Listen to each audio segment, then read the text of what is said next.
Airing first on Asheville FM, this is The Final Straw, a weekly anarchist, anti-authoritarian radio show broadcasting from occupied Saligi land in southern Appalachia.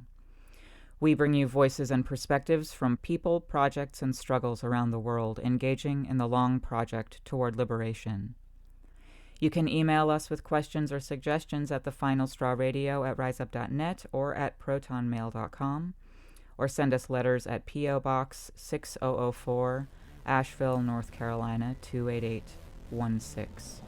This week on The Final Straw, we present a conversation that I had with Lorax B. Horne, a non-binary writer and journalist from Canada, Ecuador, and the United Kingdom, who is currently the editor-in-chief of the data transparency collective Distributed Denial of Secrets, or DDOSecrets.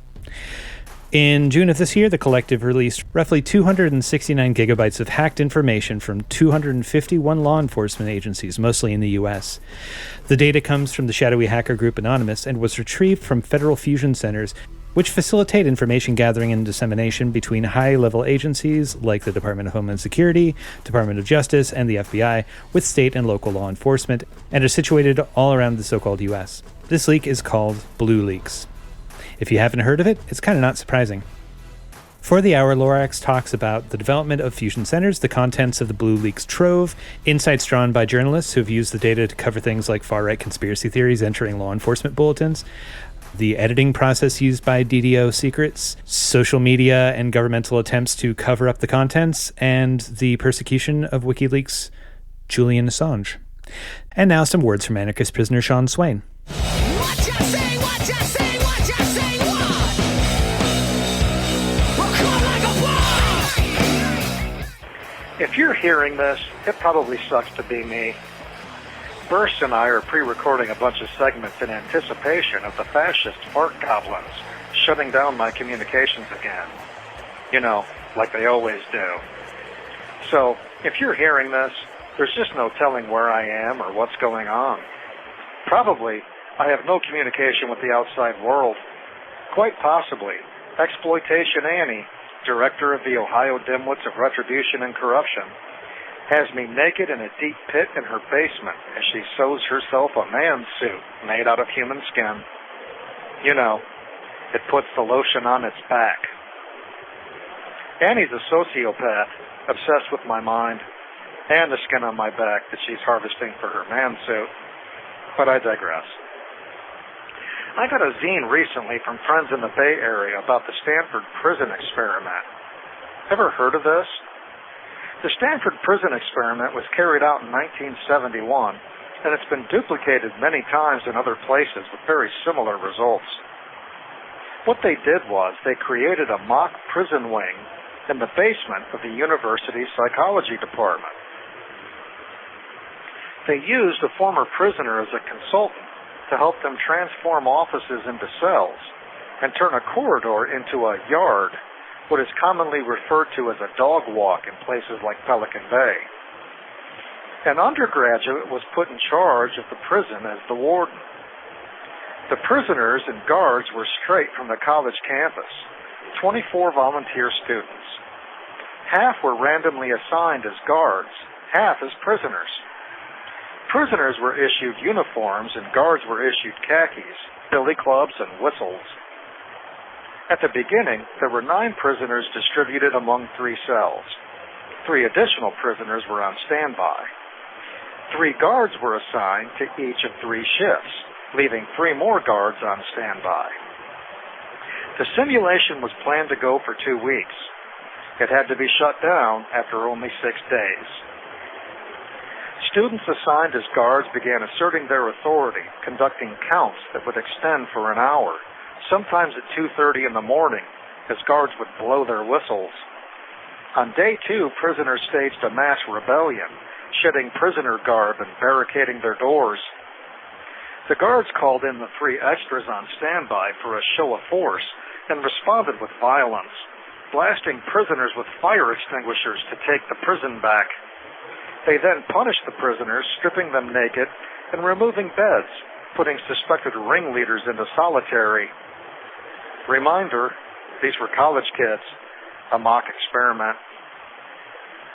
Less than 36 hours in, prisoner 8612 was having an emotional crisis. When he was returned to his cell, he told the others that they weren't allowed to quit. He was released later that day, but only after he was demonstrating disorganized thinking.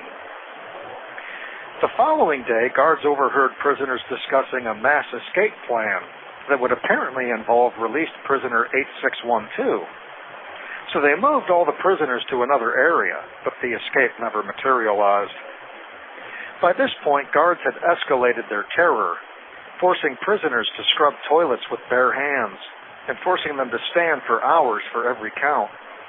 Some became hostile, arbitrary, and very inventive in their forms of prisoner humiliation.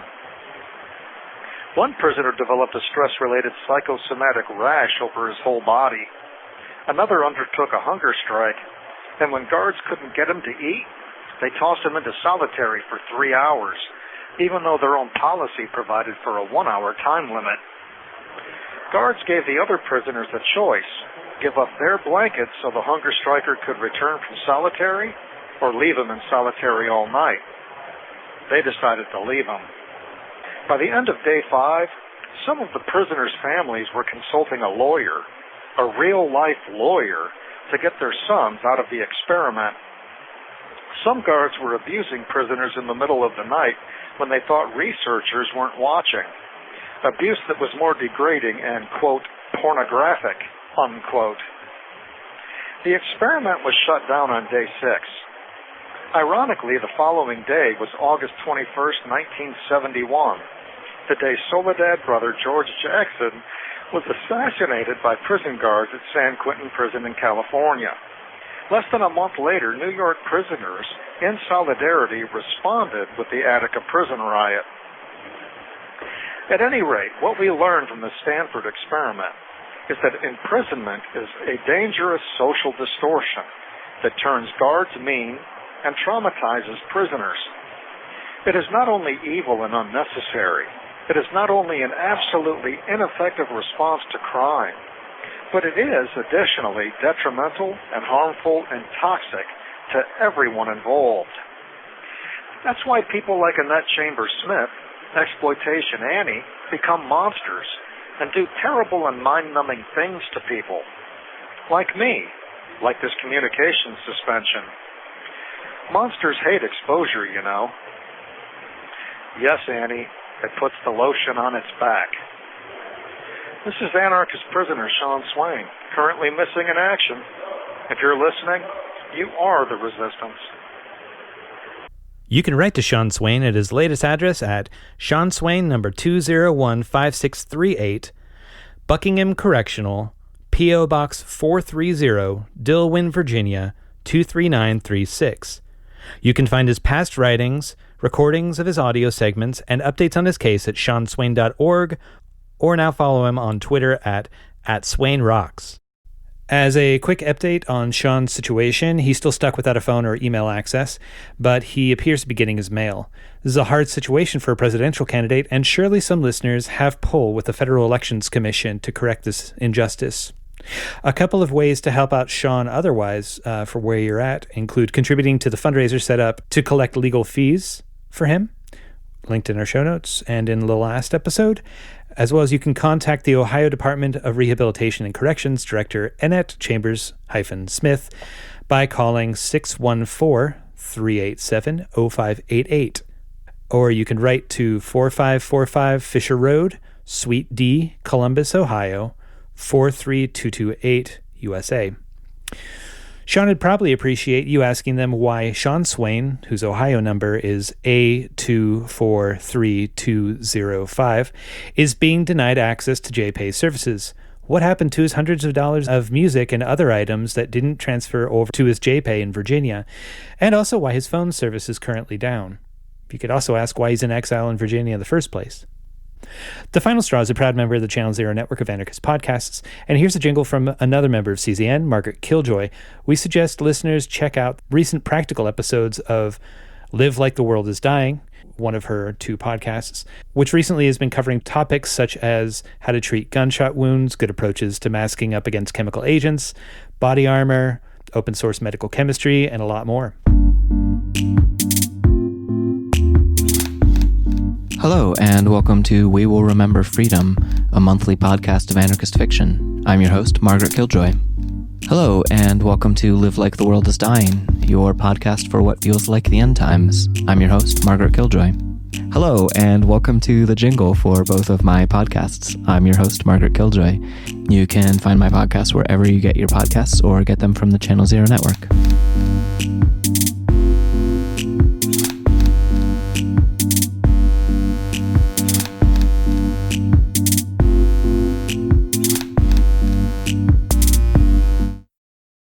So I'm speaking with someone involved in distributed denial of secrets, or DDoS.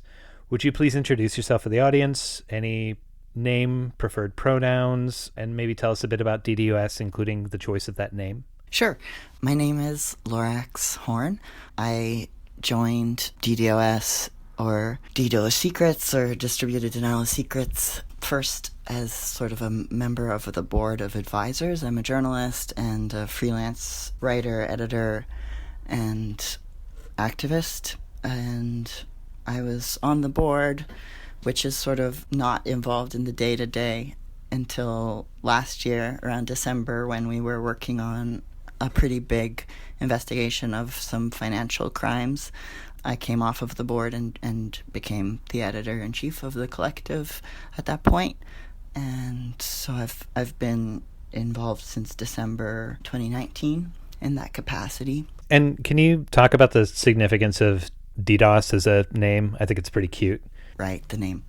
It's a play on words. It comes from a term for distributed denial of service, and our concept of information is that there is quite a lot that is being created for and about people and is being harvested and sold and used for surveillance, and there isn't quite enough data that is reaching people and is being able to be used for journalism, but not just journalism. Like, we believe that our information is going to be useful for historical records, for people fighting court cases.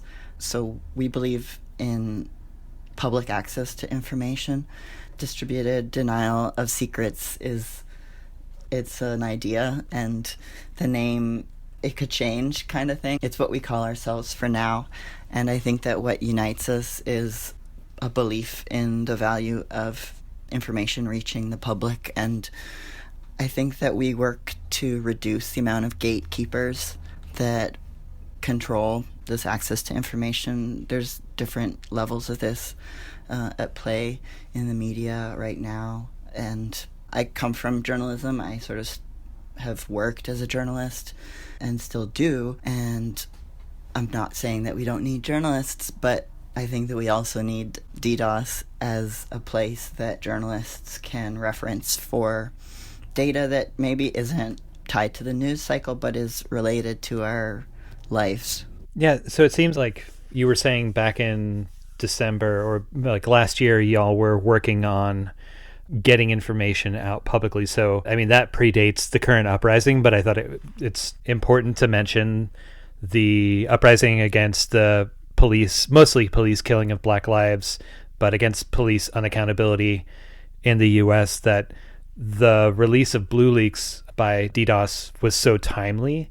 I think that it's also worth noting, I think that the approach of putting as much information into people's hands that they can, I guess, know its understanding, so that they can take more intelligent action, like, says a lot about the viewpoint that you have of the agency of people to make decisions in their own lives, which I really appreciate. Yeah, DDoS was started by Emma Best, who is also a journalist and activist who does a lot of work on freedom of information and has regularly appeared on the FBI's list of Vexum filers, people who are always working to liberate information from agencies. And DDoS is sort of a place for the information that it doesn't come to us via freedom of information. It comes from other sources. And so it's a parallel to Emma's work within the freedom of information system, is this other whole universe of data that isn't accessible through freedom of information, or it should be, maybe, like, especially like with BlueLeaks, we see a lot of data that's being created by police agencies that either they say that they're not subject to freedom of information laws, or they are officially subject to it, but they still don't provide the documents that are requested. So I think BlueLeaks has given a good mosaic, we like to use that word, of the whole view. I think that freedom of information requests have been able to get at bits and pieces of the story, but it's really useful to have a universal, like, big data dump to be able to look at patterns. And I like BlueLeaks because it's not just like this year's data. It goes back more than 10 years, so you can look at the changes over time of language and police organizing. So I think it's really valuable for that. Can you talk a bit about BlueLeaks and its scope? Like, is it just based on releasing information concerning law enforcement in the United States, or is it international? Talk about maybe some of the sources where the information was gathered from and why it's such a timely time to be releasing this sort of stuff, even going back 10 years to look at those patterns. Sure. So BlueLeaks is 269 gigabytes of data from over 200 different law enforcement agencies from the United States mostly. And a lot is data that comes from fusion centers, which are constructions that came after 9/11, and they connect local police with the Department of Homeland Security and with the FBI, and they were sort of a way to localize intelligence gathering and to really launder information that comes from sketchy sources or just like a random Twitter account, and then put it in the language of an intelligence report and mass distribute it across the country. So fusion centers were doing a lot of that, and not just combining streams of intelligence from police forces, but we also see fusion centers that were combining forces with tech companies and with non-tech companies. Target and Walmart were contracted in 2006 to develop something called Connect by the Albuquerque Police Department, and it started as a tool to hunt for shoplifters, but became an intelligence sharing conglomerate that involved all sorts of private citizens and turned them into snitches for ICE, for example. So fusion centers, yeah, they were born after 9/11, and they have been a problem. And we've seen Senate investigations before 2020, and we've seen whistleblower lawsuits. For example, in Maine, there was a whistleblower lawsuit that said that there was illegal surveillance going on against citizens, but BlueLeaks sort of, it came at the perfect time when the conversation about defunding police has become common. I mean, I'm a Canadian. I live in Canada. A lot of our data sets aren't specific to the U.S., so this is sort of an interesting one for me because it's so specific to the U.S. So many of the law enforcement agencies that were affected by the breach were U.S.-based. There is some data that relates to Canada or Mexico or like countries around the U.S., but it is unusual, I guess, in the terms of the data sets that we've published before BlueLeaks, in that it is sort of very country-specific and mostly relevant to Americans. Although, with the fact that our server was seized in Germany, there's a bit of an international interest around it. But yeah, most of the law enforcement agencies affected were from the U.S., although this week there was some news from the Canadian side. There were less than 30 Canadian law enforcement agencies that had some of their intelligence leaked as a part of BlueLeaks, but the assessment from the Canadians was that it wasn't that big a deal.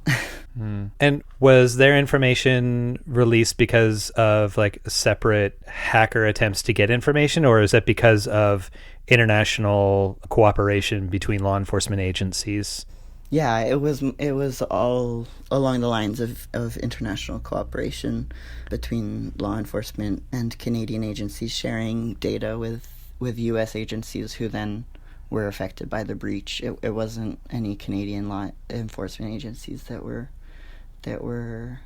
affected by this data breach. Am I correct in understanding then BlueLeaks is not like an ongoing release of information that's being contributed to, but it was the mass release of this 269 gigabytes worth of data, that the reason we're still hearing bits and pieces about it is because what you do as a transparency collective is to put the information out there that was handed off to you, and then journalists go through and ostensibly like lawmakers or whatever, but journalists go through, they research, they pull together the pieces, and then weave the stories that they give to the public out of that, basically. So it takes time for the ripples to really be felt.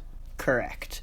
BlueLeaks is the collection of data that was released on June 19, and the reason that there are still stories trickling out are because it's such a huge quantity of data from so many different law enforcement agencies, and we are a small group of less than 15 people, so there would have been no way for us to coordinate research into all parts of this data set without having a much bigger network than we have right now.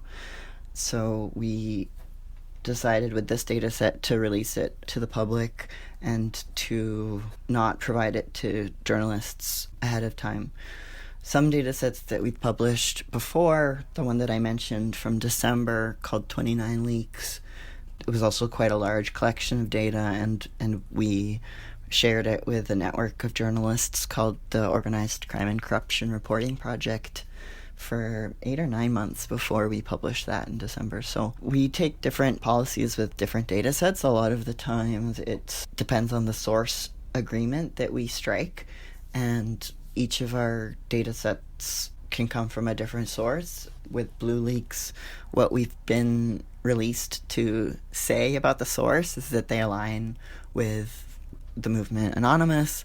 Anonymous has been pretty active in the past, especially outside of the United States. I think that there's been some stories that have come out about BlueLeaks saying that Anonymous, this is their first big action or big operation in 10 years, but that's not true. It's just their maybe first in the US in a while. But there's been Anonymous operations in Chile, for example, that we've published data from in the past. So that goes to one of your questions, I think, about the source of BlueLeaks, or that's what I'm allowed to say about the source of this data. And then what we also say is that it comes from 200 different law enforcement fusion centers. There's been some reporting since the publication that the data was hacked from NetCentral, a contractor based in Texas that was building websites for a lot of different police, and they seem to be the source of this particular data set. I know one web developer that's probably not going to get a renewal of their contract. Well, you'd be surprised. I'm not sure. I think they still have some business because they didn't notify all of their clients, so yeah. Also not surprising. Yeah. I know that you're not from within the U.S. context, but because you've been working around this sort of information for so long, and you mentioned like that fusion centers being created during the era of the War on Terror following 9/11 are like an opportunity for intelligence agencies from the federal level in the United States to communicate through with state and local law enforcement. And as you said, like in many instances, like launder information. Like I remember coverage of, for instance, prisoners participating in the nationwide prisoner strike in 2016 or 2018. Certain of the organizers, there being leaks from fusion centers where they were being affiliated with terrorist organizations or affiliated by those fusion centers. There was just like ridiculous information coming out of them. I wonder, like, do you have an understanding of, like, with the fusion centers, like how much of them are operated by certified law enforcement or like government employees, and how much of it is contractor base, and if that seems to have any sort of, this might be speculation, but if that has any connection to how much like kind of ridiculous information gets in there that's not based on legitimate investigation? Yeah, I don't know specific numbers. I know that they are staffed by usually local law enforcement, and then sometimes there's some federal personnel, but it really depends on the budgets, the individual budgets for the different centers. And I think that point of bad information making it into the reports is really important. We've seen, I remember there was a comment from an anonymous Fusion Center employee on one of the Reddit Ask Me Anythings that we did, and they were talking about how, like, sometimes you've just got to make a report, you've got to file something, and so you fill it with whatever random information you have to make it sound like you're doing your job. And if your job is intelligence monitoring, then I guess there's a lot of pressure to appear to be in the know. I mean, there was some reporting by the Main Beacon about data, like photos of bricks that were not from the time and place that they were being spread by fusion centers as being evidence of protesters assembling rocks for some nefarious reason.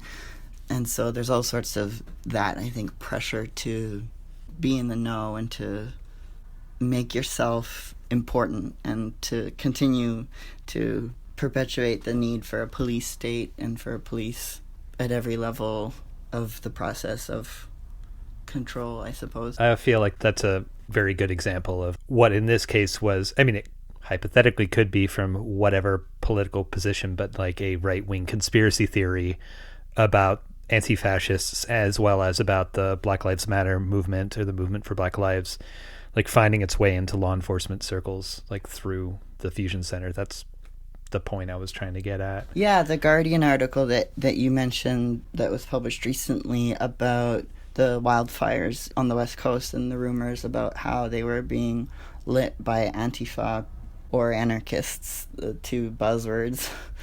But the rumors about this sort of thing happening, they didn't necessarily come from police bulletins, but they were present in police intelligence at the same time as police are trying to say, don't believe the conspiracy theories, but police are party to spreading conspiracy theories through fusion centers. So they're talking out both sides of their mouths. And I could see it, like at one point, public lands are managed in a lot of parts of the United States by this organization that's run, or by this agency of the government called the Bureau of Land Management, BLM, which shares an acronym with the Black Lives Matter movement.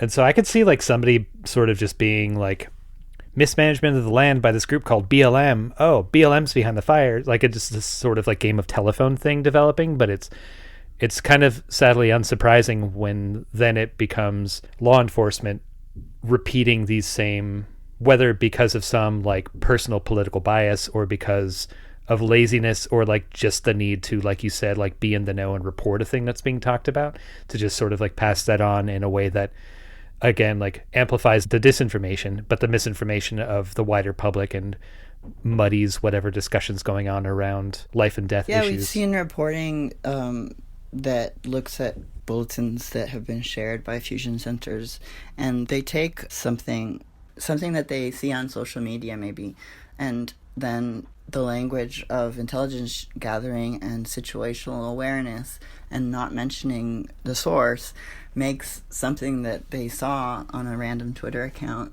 appear to be a terrorist plot unfolding somewhere murky in the Midwest or something like that. There's a lot of that going on. I think that the fusion centers, they have shown us the surveillance that is impacting people day to day. I think that because this has been a summer of protest and of social movement and change, the information that the fusion centers are sharing has been called into question even more. I mean, the protests are about the police and their actions and their information that guides their actions. So it's incredibly relevant to understanding this problem that we have now. So an interesting nonpartisan insight into the importance of digital security can be found in the Guardian article from August 17th about Google tracking, in that instance, talking about far-right users. But while tracking them, still allowing them to continue disseminating extremist or racist or reactionary content, threats in a lot of cases, but all the while passing that information to law enforcement agencies, basically surveilling its own user base on behalf of the government.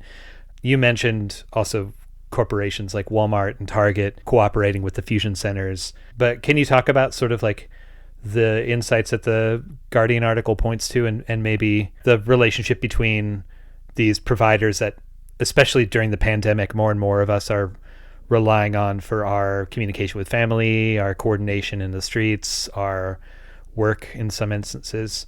Sure. The story that you mentioned and other stories about Google and Twitter and TikTok has also been mentioned in the reporting about information sharing, that tech companies have been sort of instrumentalized by police, but also as they've become ever-present object in everybody's lives, they've just become that gateway that is possible for law enforcement to see as an easy tool. So different companies have different levels of comfort with sharing, and I think that the companies that are in the States have had to adapt to becoming more open to law enforcement. I think that, Google has tried to show a face of caring about human rights and about being a progressive organization, but the reality is different. I think that, I don't know, I guess everybody can sort of put their preconceived notions on this story. There's like, I'm very pro encryption and everybody being able to access protection for their communications, and the fact that tech companies don't have built-in privacy for their users because they need to harvest data in order to have a business model makes the tools that we use less useful. And if the tools were protecting us in the way that they could with end-to-end encryption, or like a zero knowledge framework.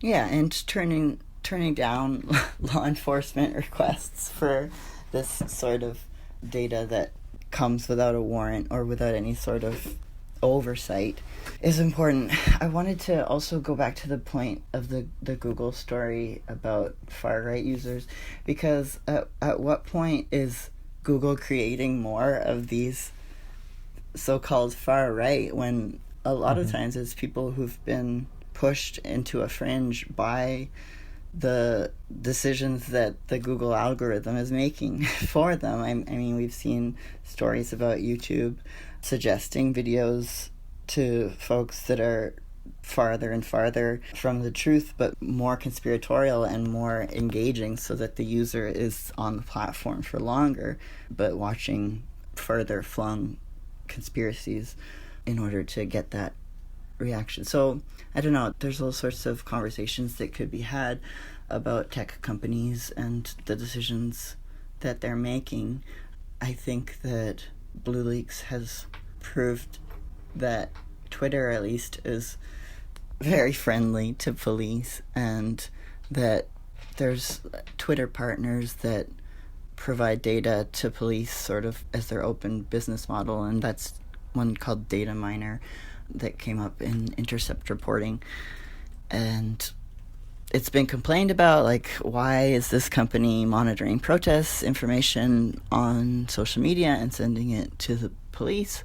But it seems to be that that's something that Twitter is very comfortable with still having. So I guess that what we've learned is the value of diversifying and of not relying on one platform as the only way to reach an audience. So that's been a lesson that we've learned, I guess, from the experience that we've had after BlueLeaks and losing the Twitter account. And even some things have happened on YouTube that made me wonder whether BlueLeaks is being suppressed within the YouTube environment as well. But I'm not sure about that yet. Did you also have problems with Reddit? I mean, Reddit eliminated the subreddit that was digging into BlueLeaks, but that wasn't our project. We weren't moderators of that subreddit. We sometimes participated, and we know that there were a lot of journalists who were using it to find leads and find stories and find sources, because Reddit is great for just anybody being able to post. So we know that Reddit censored the subreddit of our BlueLeaks, but then they allowed us on to talk about the topic, and there was an Intercept reporters who also didn't ask me anything, who were allowed to discuss the stories around BlueLeaks as long as they didn't link directly to documents or mention the string "r BlueLeaks," which is automatically banned. Did the silencing or the being kicked off of Reddit, did that feel like that was a corporate decision because of their partnering with Dataminr, or like there was pressure from a government agency directly to remove content repeatedly related to BlueLeaks out of some argument for like officer safety or what have you? We did not hear directly from Twitter, but they spoke to media about us, and the notices that would appear on Twitter when people tried to post our URLs cited Twitter or their partners. So that's where my sort of spidey sense told me to be curious about Dataminr and other Twitter partners that are close to law enforcement. But I think it's very likely that the Department of Homeland Security would have contacted Twitter. I'm not sure about Reddit because they seem to operate differently. And I think that is also the law enforcement agency that we're suspecting made the request in Germany for the server to be seized. We think it was DHS or possibly the FBI, but we also haven't had any more information from the German prosecutor about that. I don't think I've talked about it before, but a few days after we published the leak on July 2nd, our server in Germany was seized, which was really frustrating because it was a data server that had taken us a few months to fill with data from these huge data sets investigating corruption, with like emails and phone calls from company formation agencies that set up companies in order to facilitate money laundering, and really complicated data sets that we had been loading into our public data server and making accessible via a search engine that was called Hunter on our website. And BlueLeaks was first available on Hunter. So the first few days after we published BlueLeaks, it was really easy for folks to go to our website, find BlueLeaks in Hunter, search for a text string, and use our website in order to further their investigations. Then our data server was seized in Germany by a request from U.S. law enforcement, and we lost that ability for BlueLeaks, but we also lost sort of our historical data sets that came from whistleblowers, came from sources like Stephanie Hoffler, who freed a bunch of data about gerrymandering in the U.S. So there was all sorts of data on our public data server that was seized by law enforcement. We think it was related to BlueLeaks, we're not sure. And that has been frustrating for me as the sort of editor-in-chief of the collective. It's been really hard now to coordinate journalists who aren't tech-savvy to get the data via torrent and host it on their computer and search it on their computer. It was a lot easier when we had our public data server to do that sort of work. So that is what happened. Mm-hmm. I've referenced the public data server seizure on July 2nd before, but I just wanted to clarify why it's so problematic, because it wasn't just BlueLeaks that was seized. Like, all of our publications going back to when we began 2 years ago were archived and were being indexed and were useful to folks via Hunter, and I'm really sad that we don't have that resource anymore, because I know that there were journalists from tiny newsrooms in countries that don't make the front pages very often who were able to use Hunter to search data that we were publishing and use it for their investigations. So I would really like to get that back. Mm-hmm. Let's see. So there was On the subject of like direct government retaliation, the Department of Homeland Security, it was noted in an internal bulletin that you all were deemed a criminal hacker group, and there was a seizure of the public server. Do you know of any other attempts at direct intervention about y'all being able to provide information publicly? Have there been any known instances of, say, government interference or the government contacting individuals? There was an incident in Massachusetts where ICE agents identifying themselves as members of the Homeland Security investigations at HSI showed up on the doorstep of someone who was involved in a mirror site, an archive that they didn't publish. They didn't republish BlueLeaks, but they had sort of a Discord channel, I believe, that had linked to a mirror of BlueLeaks, and police showed up on the doorstep of somebody associated with that archive to ask them about Emma Best and to ask them about BlueLeaks, but without mentioning BlueLeaks specifically by name. And the Vice motherboard did an article where they talked to the person who was approached by police and by ICE agents, who said that they actually offered them money to become informants. And yeah, like you said, the documents that have come out after the publication of BlueLeaks, a lot of times through Freedom of Information access requests, there's been proof that, yes, the DHS has conflated the people who published it with the people who acquired it and have spread this sort of bad intel to their partners and to other law enforcement agencies who also have now bad intel about the nature of DDoS and the work that we do. Another thing that sort of is cool that happened recently is that in order to minimize this sort of confusion in the mind of the state as to what we are, we have registered as a nonprofit in California, and we are a registered entity, and we have 501c3 status, so we can now collect money to do journalism and to do archiving work and to do it as a nonprofit officially. So that was one response that we took to this sort of confusion about what we are and what we do. Yeah, that makes sense. So how do you feel the project is done in terms of, there was a lot of information in those data sets, I'm sure, that related to individuals who were not directly necessarily like they were people that were either being looked into or incidents that were being looked into by law enforcement or referred to by law enforcement, but who the release of their personal information that had been acquired by the fusion centers would potentially endanger them. So I'm wondering, what sort of editing job has DDoS done to minimize negative impacts for people that happen to be the subjects of investigation by the fusion centers and related law enforcement?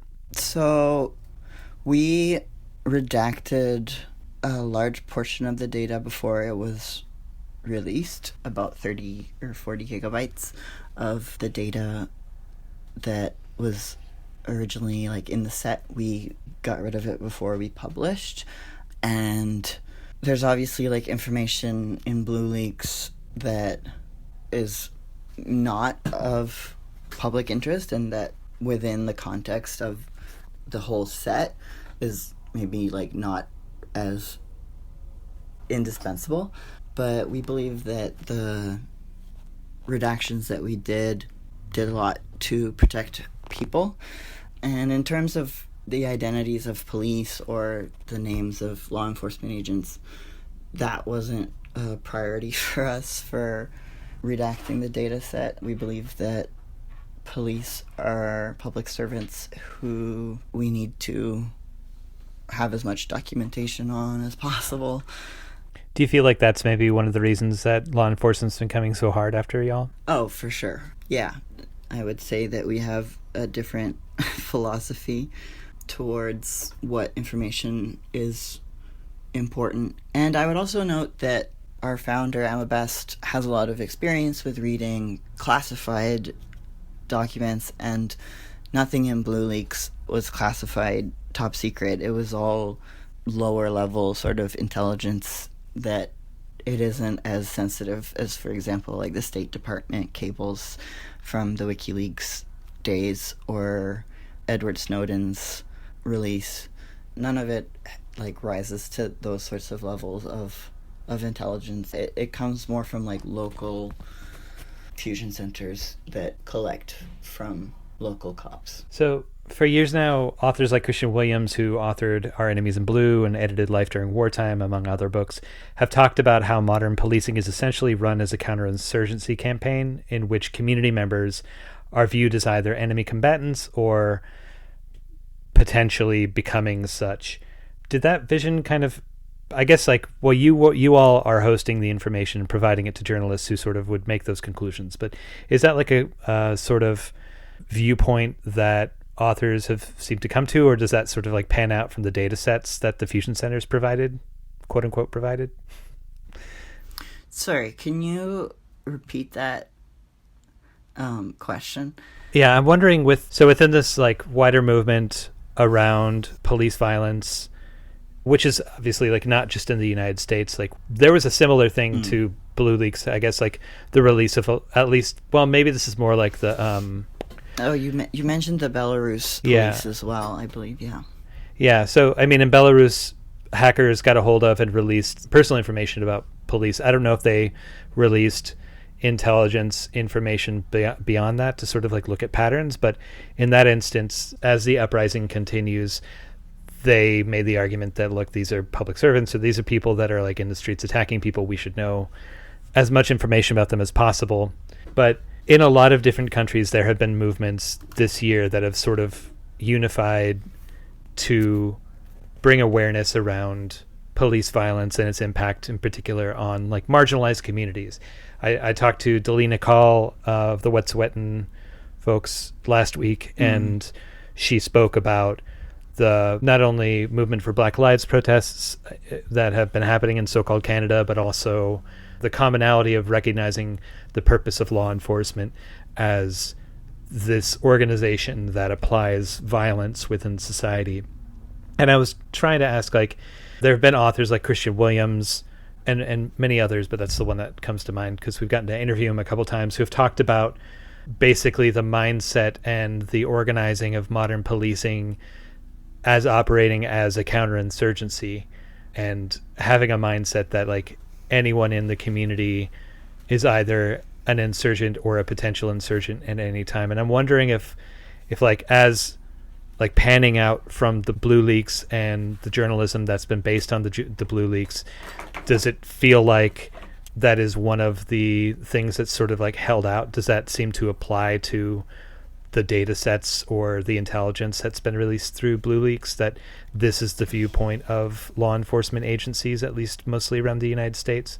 I think that the attitudes and the culture and the beliefs that police have about the people that they protect and serve has been called into question by BlueLeaks, but also just by the reality of what we're seeing and what communities who are marginalized have been telling us for years, that police are not protecting us, that police are not here for the people, police are here for capital and for the power structure.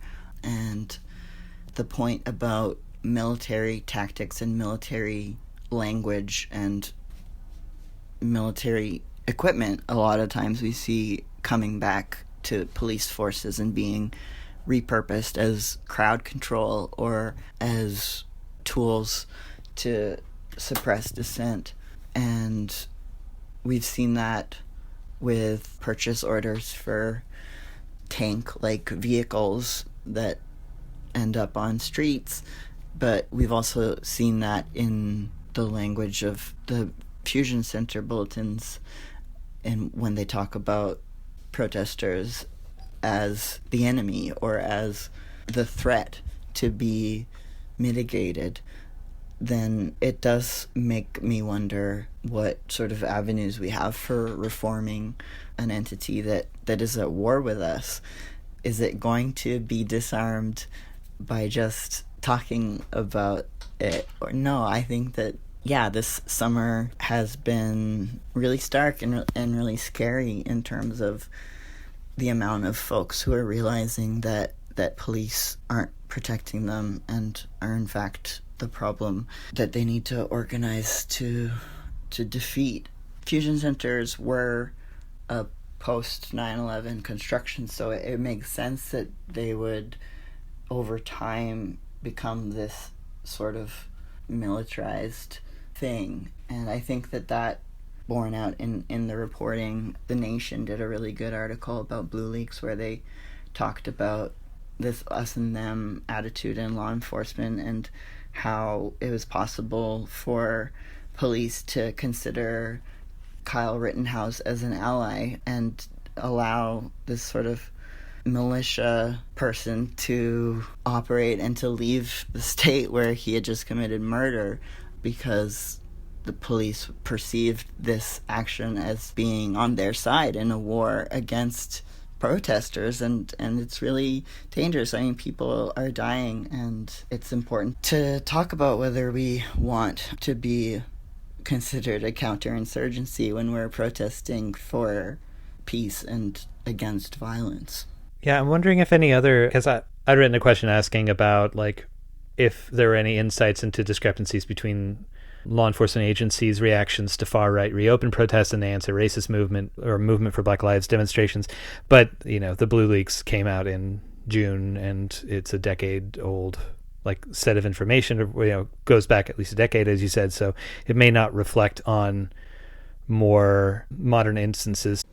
There was some stories, for example, California, there was a recent case, I think someone from the Boogaloo movement, and whether police were aware of these sorts of people who are organizing for a race war or perpetuating that as their goal versus how much time police spend monitoring Black Lives Matter, whose goal is not to be killed by police.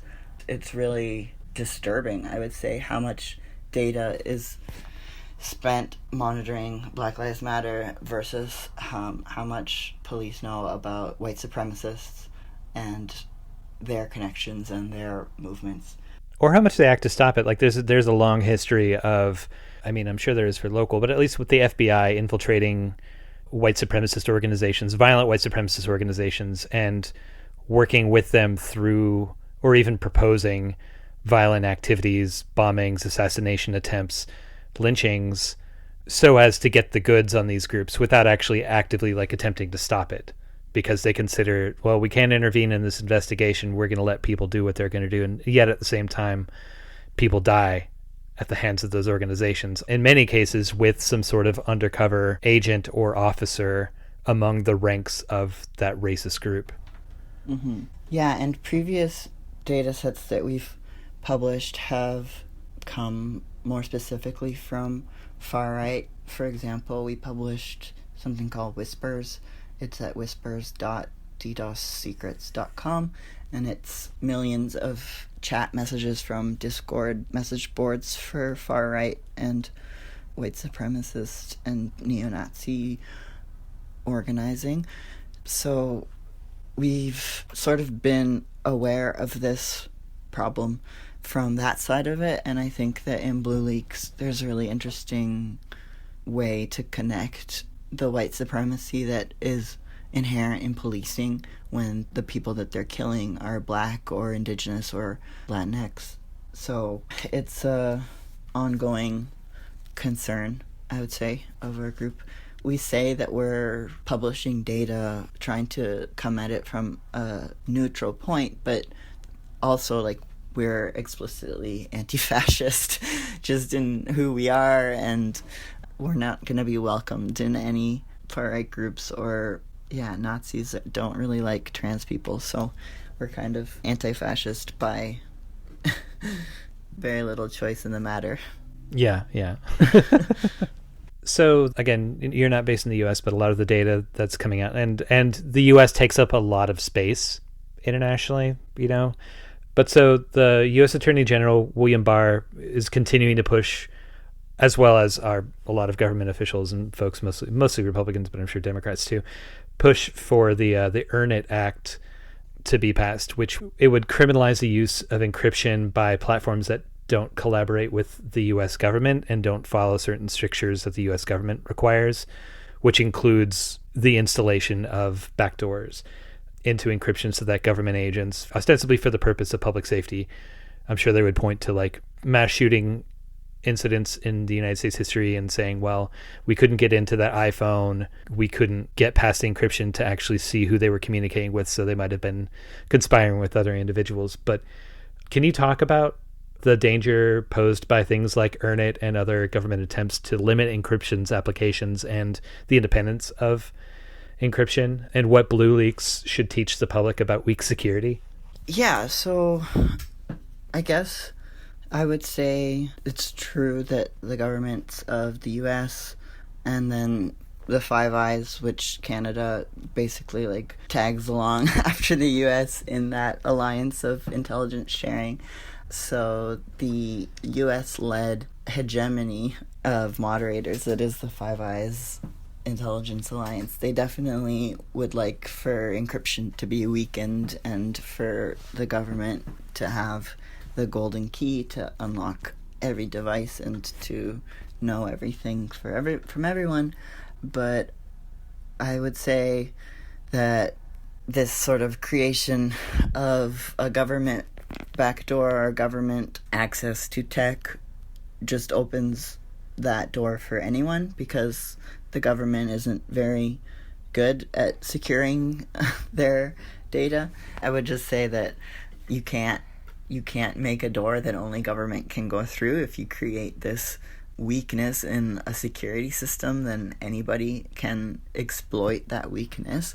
And encryption protects everyone. I think that, yeah, I haven't followed the Earn It specifics because I think it's a very political law. It'll depend on the results of the next election, what happens to that push to weaken encryption. And it's possible that European protections for folks will rise as the US protections fall. I'm not sure whether the European Union will be able to free themselves from the influence of the elephant before it's too late, but we'll see. I know that there's definitely more awareness in Europe around the need for privacy and for encryption for everyone as a human right. But yeah, I don't know if that answers your question. I think that BlueLeaks, it wasn't an encryption failure that led to that breach. It was a system that was primed for that sort of event to happen, because the lack of encryption and the lack of end-to-end encryption, and police were not using safe tools, so that became possible for a breach to have gotten that much data from that many different law enforcement agencies. I think tells us more about the need for strong encryption than it does about the need to get rid of encryption for everyone. So another project that DDoS runs is Assange Leaks. Can you talk about this project and its position on Julian Assange and WikiLeaks and what its purpose is? So we published Assange Leaks after BlueLeaks, and we published it on its own URL because we kind of wanted to see if Twitter was still going to ban the new URL or the new release. And indeed, they banned the URL before there was even anything on it. It was just a countdown clock, and Twitter made AssangeLeaks.org verboten on their platform just because it was associated with us. So that was why it was published on its own URL, in part because we lost some of our infrastructure with the data seizure and with all the censorship that's been going on around BlueLeaks. Assange Leaks is chat logs and legal documents from setting up WikiLeaks in Iceland, and it's chat logs from early days, more than 10 years ago, some of them, related to publications. We believe that they are documents that are being used in the extradition case as evidence that the U.S. government is using in building their case for the extradition of Julian Assange. So we believed that it was important for the public to have that data because the case is active and it's being fought in the courts in the UK at the moment, and we didn't think that that evidence had been presented to the public, so we thought that it was important for that to exist. It's not data that Julian Assange is super happy with being out there because he comes across very poorly and as a bit of a jerk and perhaps sexist and anti-Semitic. But we also think that it's evidence that the witnesses that the U.S. government has built their case on are quite unreliable as witnesses. We think that even though WikiLeaks may not like this data, we think it might be helpful to their case. That's another reason why we published it when we did, because the extradition case is going on now.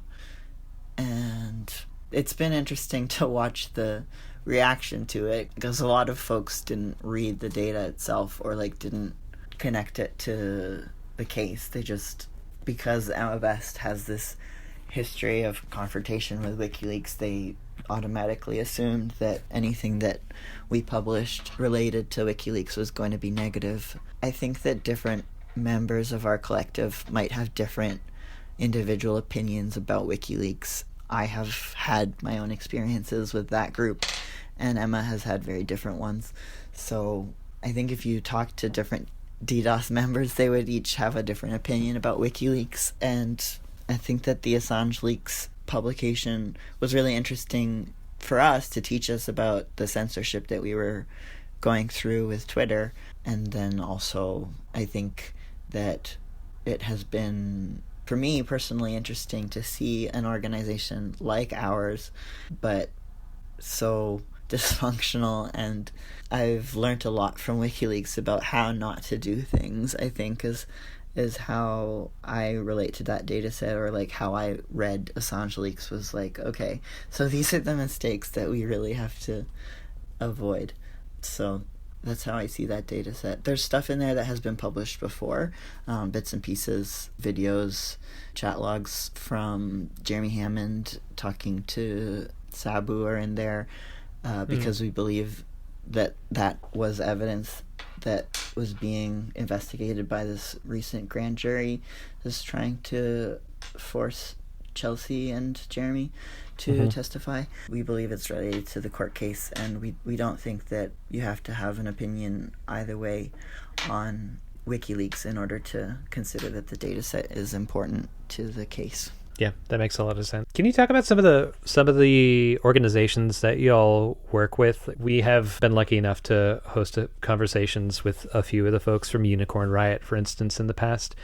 And I see that y'all's website, the DDOSecrets.com, has, you were talking about the hosting of chat logs among racists, and on here I can see Identity Europa, Discord logs via Unicorn Riot, and there's audio from Patriot Front it was obtained and published by Unicorn Riot. What are some other organizations that people might be keeping an eye out for to support, and to especially burgeoning journalists or researchers that they can use as good sources? That's a really good question, because we've had sort of as many hits as we've had misses in our attempts to collaborate with journalists.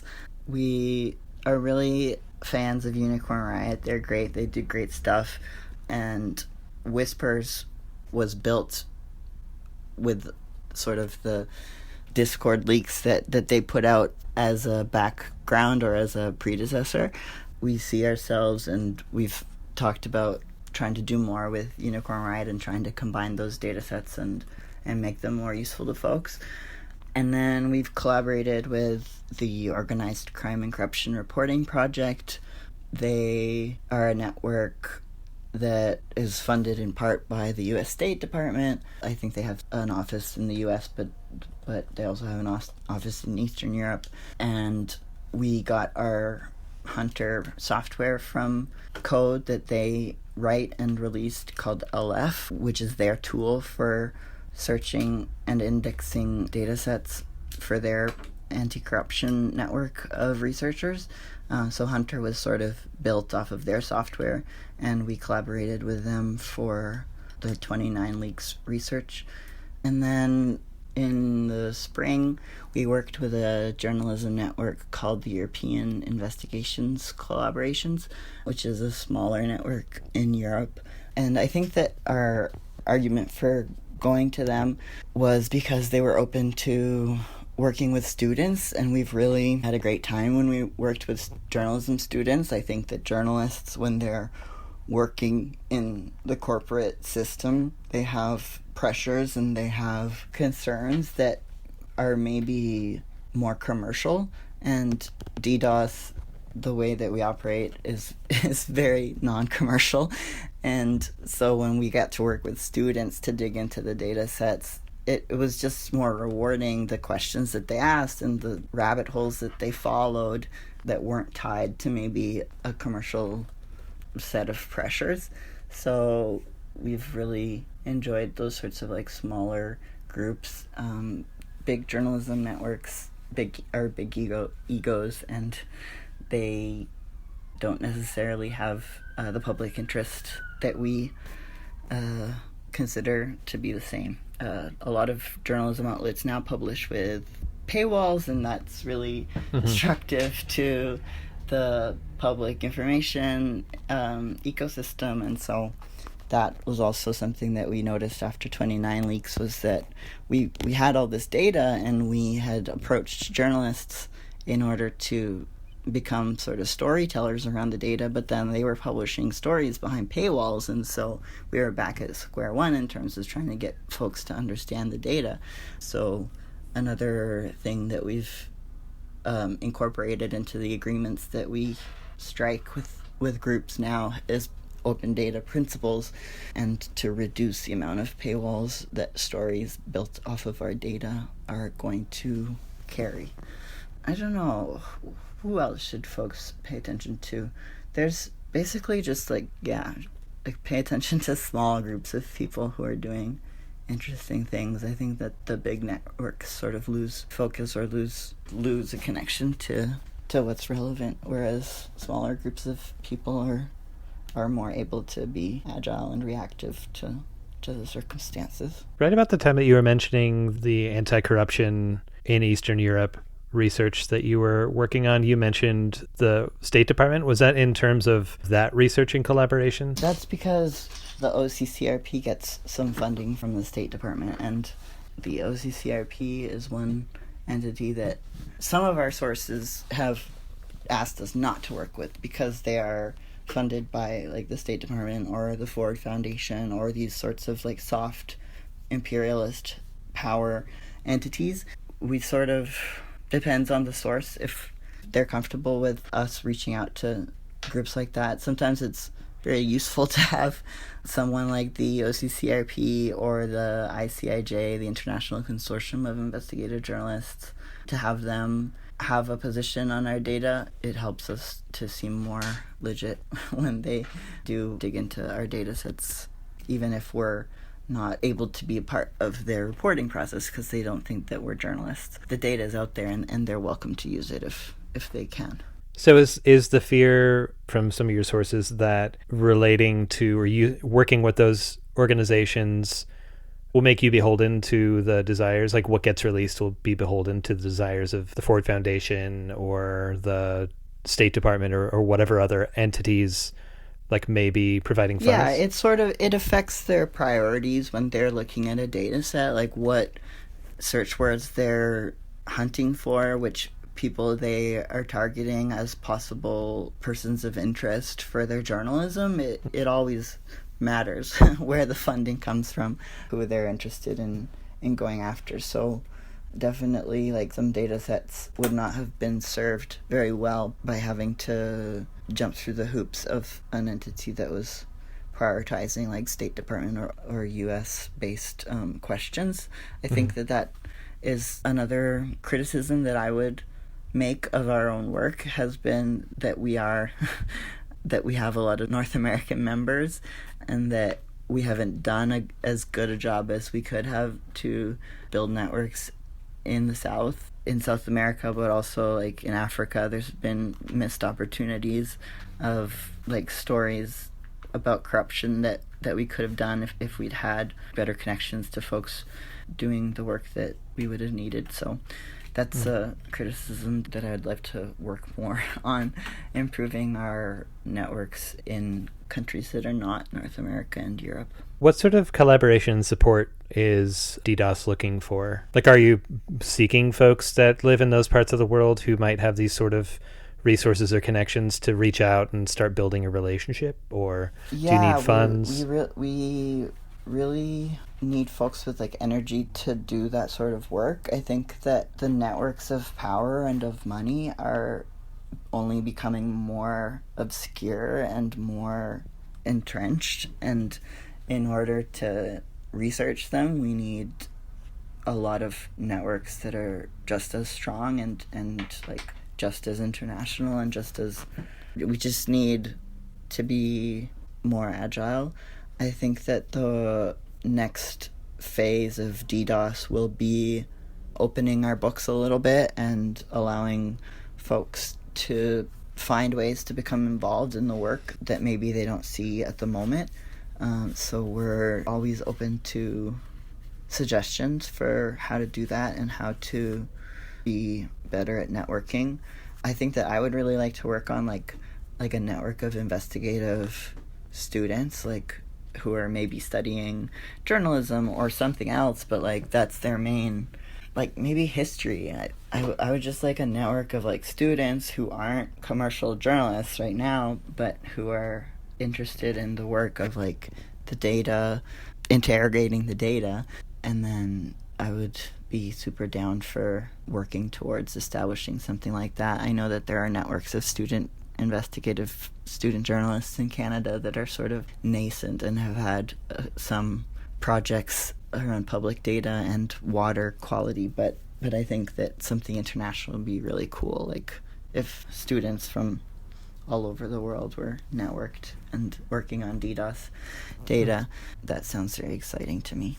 It's sort of a duocracy in the sense that people who want to do something have a lot of decision-making power in the collective at the moment, but I'm also really open to outside insight into what we should be spending our energy on, because we are a small group and we do need like more folks to pitch in for sure. Just kind of stepping back for a second, because it just occurred to me, among the organizations that you worked with, I didn't hear Bellingcat mentioned, and I'm wondering, as like an open source intelligence organization, like are they one that you have worked with or one that you like, or do you have criticisms of them, or maybe you don't have an answer? No, I actually have no experience working with them. I've definitely I've heard of them and I've read their stuff, but we haven't previously worked with them. No.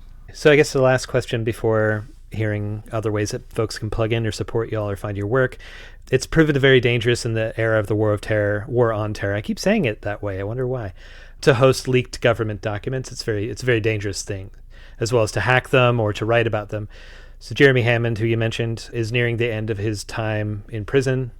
There's obviously the ongoing case of Julian Assange. Chelsea Manning, as well as Jeremy, have been incarcerated at various times related to WikiLeaks affiliated things or to anonymous hacking in Jeremy's case. And then they both faced this grand jury last year. And there's a self-imposed exile of Edward Snowden, and Reality Lee Winner still sits behind bars as we speak. Can you talk about your choice personally to put yourself out there as a spokesperson, as the editor-in-chief for this project, and the repression of information and sort of the threats that you face for doing this sort of work and making this data available? Sure. This sort of experience has not been my first experience with censorship or with suppression, and it's been a constant in my work, has been questioning power and then the reaction to that. So I guess that my threat modeling for this decision has been to having to weigh the weight of the question, I guess, the scare that we've been posed and that we've had to take on as a society is this question of, do we need to fund the police to the level that we're funding them today? Are there other things that could be paid for instead? That was my principal reason for releasing the data that we did, as we did, when we did, and how we did, has been that is my safety and security really like as important as the people who are losing their lives in this question of police impact on civil society. Also, I'm in Canada, so I'm a little bit removed from law enforcement agencies that were most impacted by this leak. It's been good to have a variety of jurisdictions, to have our members spread out a little bit.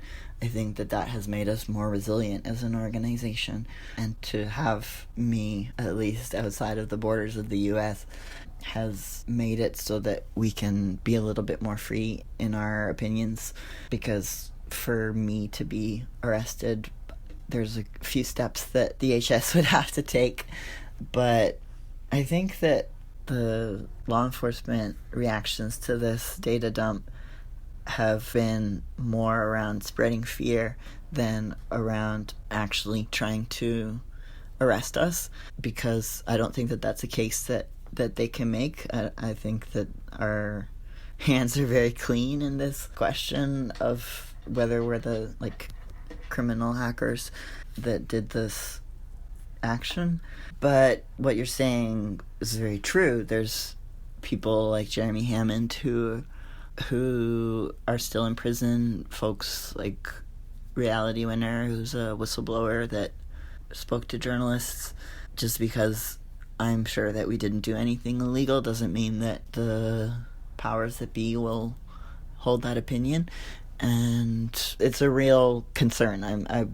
I can't speak for everyone else in the collective. I know that folks have been taking different actions to mitigate the threats that they've been feeling in their own lives, and it's a very stressful time, but I think that none of us regret that we published what we did when we did. I think we're all convinced that it was the right thing, and we're still working to bring back the functionality of our website the way that it was before the BlueLeaks crackdown.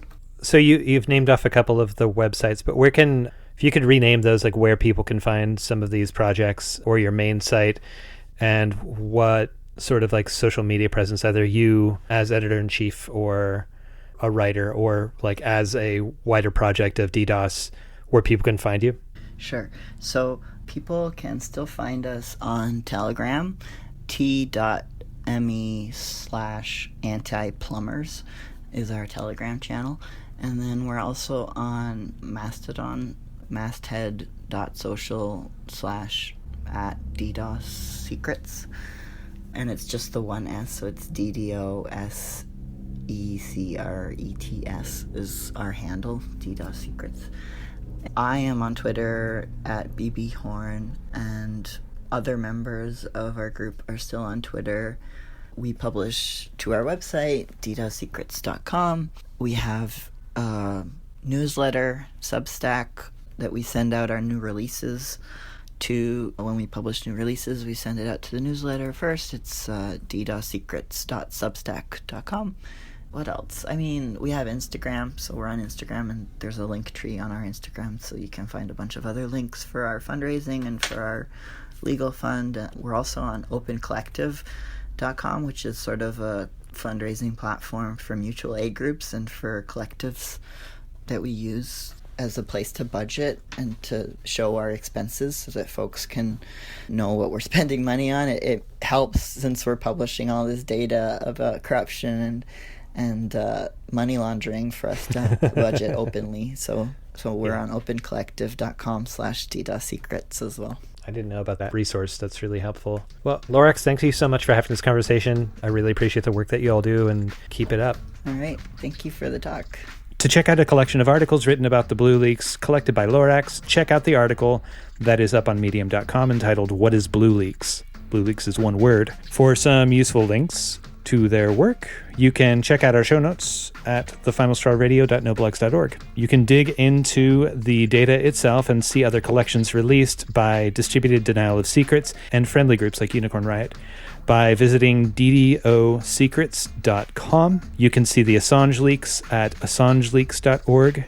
Their Project Whispers is a searchable database of fascist Discord logs available at whispers.DDOSecrets.com.